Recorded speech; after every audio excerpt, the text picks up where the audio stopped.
Good morning student, my self प्रीतिया Koswal, government college Begu. बच्चों, इससे पहले जो हमने टॉपिक पढ़ा था वो पढ़ा था रेक्टिफायर। रेक्टिफायर क्या होता है? रेक्टिफायर होता है जो एसी करंट को डीसी करंट में कन्वर्ट करता है। रेक्टिफायर 3 प्रकार के होते हैं: half wave rectifier, full wave rectifier और ब्रिज रेक्टिफायर। तो हाफ वेव रेक्टिफायर हमने पिछली बार पढ़ चुके हैं। आज हम पढ़ेंगे full wave rectifier. Full wave rectifier क्या होता है? देखो बच्चों, एक full wave half wave rectifier में क्या था? हाफ वेव रेक्टिफायर में केवल हाफ वेव ही हमें आउटपुट में प्राप्त होती थी। लेकिन फुल वेव रेक्टिफायर में बोथ साइकिल में, यानी पॉजिटिव हाफ साइकिल में भी और नेगेटिव हाफ साइकिल में, बोथ साइकिल में हमें डीसी करंट प्राप्त होती है। जैसे यहाँ पर एसी करंट दिया गया और हमें आउटपुट में डीसी करंट प्राप्त हुई। अगर ये हाफ वेव रेक्टिफायर होता तो हमें इस प्रकार की करंट प्राप्त हुई थी।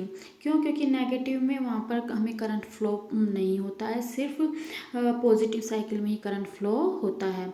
जबकि फुल वेव रेक्टिफायर में पॉजिटिव हाफ साइकिल और नेगेटिव हाफ साइकिल दोनों में ही करंट फ्लो होता है, लेकिन दोनों में ही सेम डायरेक्शन में फ्लो होता है, जिससे हमें एसी से डीसी करंट प्राप्त हो जाती है। अब हम देखते हैं कि किस प्रकार से हमें एसी से डीसी करंट प्राप्त होती है। सेंटर ट्रैप्ड ट्रांसफार्मर, ये जो ट्रांसफार्मर इसमें लगा हुआ है इसको हम बोलते हैं सेंटर ट्रैप ट्रांसफार्मर। ये ट्रांसफार्मर में जो इसके मध्य में है, इस पॉइंट को बोलते हैं सेंट्रल ट्रैप। एक और लाइन होती है, इसको बोलते हैं सेंटर ट्रैप। ये लाइन क्या कर देती है? इस पर जो वोल्टेज होती है उसको दो भागों में डिवाइड करती है, एक VA और यहाँ पर VB, यानी कि यहाँ से यहाँ तक की वोल्टेज VA और यहाँ से यहाँ तक की वोल्टेज VB। तो इसे सेकेंडरी वाइंडिंग भी कहते हैं। ये एसी वोल्टेज को दो में इक्वल लेकिन अपोजिट में डिवाइड कर देती है। पॉजिटिव वोल्टेज VA और नेगेटिव वोल्टेज VB। तो टोटल वोल्टेज होती है, टोटल आउटपुट वोल्टेज वो होती है V = VA + VB। अब देखो बच्चों, पॉजिटिव हाफ साइकिल में किस प्रकार से हमें आउटपुट करंट प्राप्त होती है। जब हम इस ट्रांसफार्मर पर एसी करंट अप्लाई करते हैं, ये एसी करंट हमने इस ट्रांसफार्मर पर अप्लाई कर दी, तो इस वाले पार्ट तो पॉजिटिव हो जाता है और टर्मिनल फर्स्ट और टर्मिनल सेकंड क्या होता है? नेगेटिव हो जाता है। टर्मिनल फर्स्ट जब पॉजिटिव होता है और ये जो सेंटर ट्रैप है ये किस पर होता है? ये 0 वोल्टेज पर होता है। ये पॉजिटिव, ये 0 और ये नेगेटिव। तो जो ये डायोड 1 है, इसका ये जो पी सिरा है ये किससे ऐड हो गया? 0 पॉजिटिव से। और एन सिरा इसका यानी कि पी सिरा इसकी तुलना में क्या है? पॉजिटिव है। तो मतलब डायोड D1 होता है जो क्या हो जाता है? फॉरवर्ड बायस में हो जाता है। तो इसलिए डायोड D1 फॉरवर्ड बायस में, हम जानते हैं फॉरवर्ड बायस में करंट फ्लो होती है और रिवर्स बायस में करंट फ्लो नहीं होती है।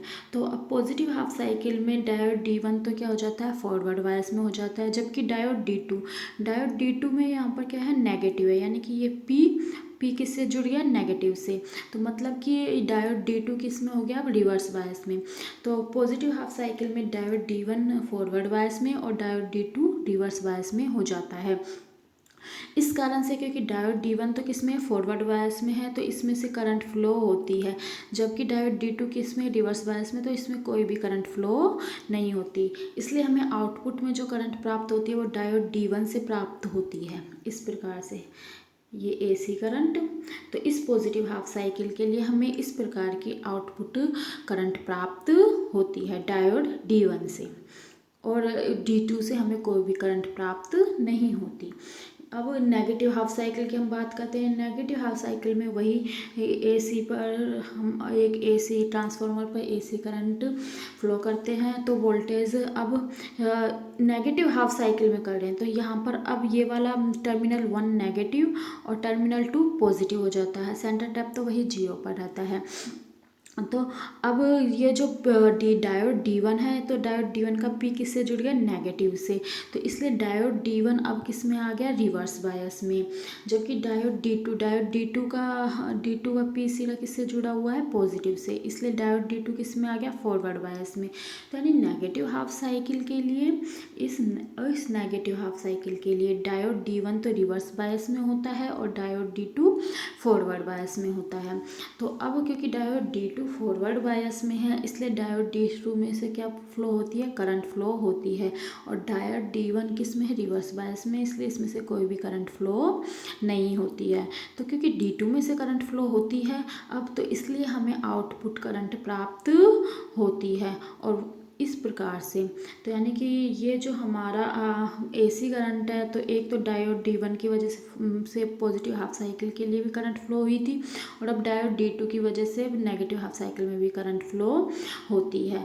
तो इस कारण से हमें जो आउटपुट करंट मिलती है वो इस प्रकार से मिलती है, ये पॉजिटिव हाफ साइकिल के लिए, नेगेटिव हाफ साइकिल के लिए, पॉजिटिव हाफ साइकिल के लिए भी हमें आउटपुट करंट प्राप्त होती है, और नेगेटिव हाफ साइकिल के लिए भी हमें आउटपुट करंट प्राप्त होती है। तो इस प्रकार से हमें एक AC करंट से DC करंट प्राप्त होती है। पॉजिटिव हाफ साइकिल में डायोड D1 फॉरवर्ड बायस में और डायोड D2 रिवर्स बायस में होता है, तो डायोड D1 की वजह से करंट फ्लो होती है, जबकि नेगेटिव हाफ साइकिल में डायोड D1 रिवर्स बायस में और डायोड D2 फॉरवर्ड बायस में होता है। तो नेगेटिव हाफ साइकिल में हमें D2 की वजह से करंट फ्लो होती है, लेकिन हम देखते हैं कि AC से हमें DC प्राप्त होती है।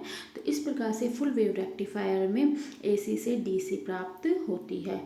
अब पीक इनवर्स वोल्टेज की, पीक इनवर्स वोल्टेज क्या होता है, हाफ वेव रेक्टिफायर में पीक इनवर्स वोल्टेज क्या होता है, VS मैक्सिमम, लेकिन वहाँ पर सिर्फ एक ही साइकिल जो आउटपुट करंट प्राप्त होती है वो सिर्फ एक ही प्राप्त होती है, नेगेटिव हाफ साइकिल में कोई भी करंट फ्लो नहीं होती है हाफ वेव रेक्टिफायर में, जबकि फुल वेव रेक्टिफायर में पॉजिटिव हाफ में भी प्राप्त होती है और नेगेटिव हाफ साइकिल में भी प्राप्त होती है, इसलिए मतलब ट्वाइस डबल प्राप्त होती है। तो इसलिए जो पीक इनवर्स वोल्टेज होती है वो क्या होती है, 2S मैक्सिमम होती है, यानी कि VS मैक्सिमम और VX मैक्सिमम, यानी कि 2VX maximum peak inverse voltage. अब है पीक करंट, पीक करंट क्या होती है, पीक करंट जो होती है वो निकालेंगे, VS इक्वल टू क्या होता है, VS maximum sine omega T, voltage जो अप्लाइड किया जाता है। तो I जो होगा I1 पहले डायोड 1 के लिए, जब डायोड 1 फॉरवर्ड बायस में होता है तो उस वक्त से उसमें से करंट फ्लो होती है, तो यानी कि I maximum sine omega T. लेकिन जब डायोड D1 फॉरवर्ड बायस में होता है उस वक्त डायोड D2 रिवर्स बायस में होता है, इसलिए उसमें से कोई भी करंट फ्लो नहीं होती है। तो फर्स्ट हाफ साइकिल में I1 पे तो I maximum sine omega T होती है, जबकि I2 क्या होती है, 0। सेम इसी प्रकार से नेक्स्ट सेकेंड हाफ साइकिल में I1 क्या होती है, 0, क्योंकि D1 उस वक्त रिवर्स बायस में होता है, इसलिए उसमें से कोई भी करंट फ्लो नहीं होती है, जबकि D2 उस वक्त फॉरवर्ड बायस में होता है तो उसमें से करंट जो फ्लो होती है वो होती है I2 equal to I maximum sine omega T. तो यानी कि I equal to I1 plus I2 क्या होता है, I maximum sine omega T, क्योंकि जब I1 0 होता है तब ये I maximum sine omega T होता है, और जब I1 sine I maximum sine omega T होता है उस वक्त I2 0 होता है। तो हमारे पास जो I प्राप्त होती है वो क्या प्राप्त होती है, I maximum sine omega T. तो I मैक्सिमम इक्वल टू क्या होता है, I इक्वल टू क्या होता है, V अपॉन R, यानी I मैक्सिमम इक्वल टू क्या हो जाएगा, VS maximum upon RF plus RL, जहाँ RF क्या है फॉरवर्ड रजिस्टेंस और RL क्या है लोड रजिस्टेंस। अब है आउटपुट करंट, आउटपुट करंट यानी कि IDC करंट जो है वो I1 के लिए तो 0 टू पाई, क्योंकि हमें इस प्रकार से करंट प्राप्त होती है 0 पाई टू पाई, तो यानी कि 0 टू पाई I1 के लिए और पाई टू 2 पाई I2 के लिए। तो ये हो गया 0 to pi I1 D omega T equal to, तो ये हो जाएगा 1 अपॉन पाई, हम I1 की वैल्यू पुट करेंगे तो 0 to pi I maximum sine omega T D omega T. हम इसको जब इंटीग्रल को सॉल्व करते हैं तो हमारे पास जो मान आता है DC का वो होता है 2I मैक्सिमम अपॉन पाई। तो हमारे पास मान क्या आ गया, 2I maximum upon pi. IDC का मान। इसी प्रकार से DC आउटपुट वोल्टेज क्या होती है, हम जानते हैं V इक्वल टू क्या होता है IRL, तो VDC इक्वल टू क्या होगा IDC, यहाँ पर बच्चों आई आएगा ये IDC, तो VDC इक्वल टू होगा IDC RL। IDC की वैल्यू हम ये IDC होगा, IDC की वैल्यू हम यहाँ से पुट कर देंगे 2I maximum upon pi RL, तो और DC आउटपुट वोल्टेज क्या होगा 2I maximum upon pi RL। RMS value of current IRMS क्या होगी, the RMS value of current जो होती है वो होएगी I1 का स्क्वायर 0 टू पाई में, तो क्योंकि पाई टू 2 पाई में तो I1 0 होती है, तो 0 to pi I square D omega T, तो I1 की वैल्यू पुट कर देंगे I maximum sine omega T, इस I1 की पुट करेंगे तो I maximum sine omega T, तो हमारे पास जो वैल्यू आएगी इसको जब हम सॉल्व करते हैं तो हमारे पास वैल्यू आती है I maximum square upon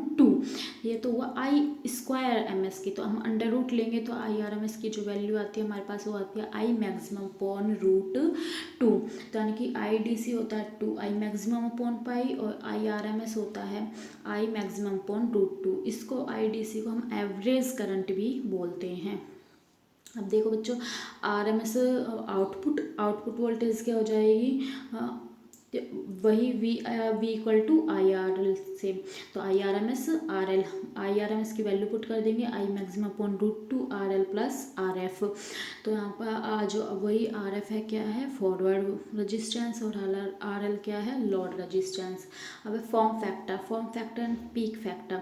form factor क्या होता है बच्चों, फुल वेव रेक्टिफायर के लिए फॉर्म फैक्टर होता है जो RMS value of current and average value of current का रेशियो, यानी कि KF इक्वल टू होता है RMS value of current upon average value of current, तो RMS की जो value IRMS upon IDC, RMS की वैल्यू पुट कर देंगे क्या थी I maximum upon root 2, IDC की वैल्यू पुट कर देंगे क्या थी 2I मैक्सिमम अपॉन पाई, तो ये पाई आएगा I मैक्सिमम से I मैक्सिमम कैंसिल हो जाएगा तो हमारे पास आ जाएगा पाई अपॉन 2 रूट 2, इसको जब हम सोल्व करेंगे तो हमारे पास क्या मान आएगा 1.11, ये तो था KF फॉर्म फैक्टर का मान। पीक फैक्टर क्या होता है peak value of current upon RMS value of current, तो पीक वैल्यू ऑफ करंट तो हमारी क्या है I मैक्सिमम, जबकि RMS वैल्यू क्या है I मैक्सिमम अपॉन रूट 2, तो के जो पीक फैक्टर आएगा वो क्या होगा रूट 2।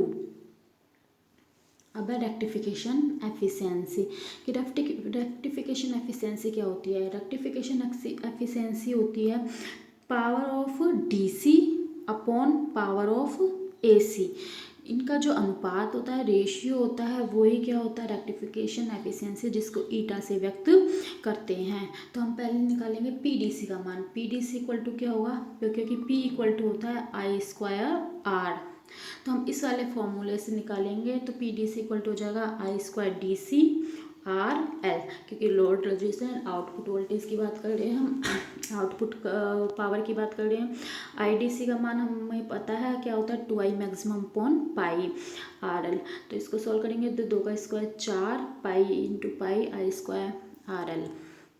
इसी प्रकार से AC आउटपुट करंट यानी कि जब RL और RF दोनों होते हैं उस कंडीशन में, तो PAC इक्वल हो जाएगा I square RMS RL plus RF। IMS की वैल्यू भी हम निकाल चुके हैं, IRMS की वैल्यू क्या होती है I मैक्सिमम अपॉन रूट 2, तो हम इसमें वैल्यू पुट करेंगे तो I मैक्सिमम का स्क्वायर रूट 2 का क्या हो जाएगा 2 RL प्लस RF, तो वो इस फॉर्मूले में पुट कर देंगे eta equal to PDC upon PAC में, PDC का मान और PAC का मान हम इसमें पुट कर देंगे, तो I मैक्सिमम से I मैक्सिमम कैंसिल हो जाएगा, 4 2 ज़ा 8 pi square 1 upon RL common लेकर काट देंगे तो 1 प्लस RF अपॉन RL।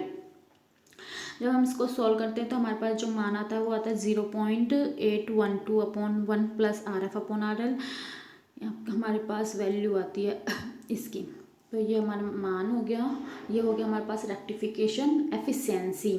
तो अब हम एडवांटेज देखते हैं कि फुल वेव रेक्टिफायर के एडवांटेज क्या क्या है।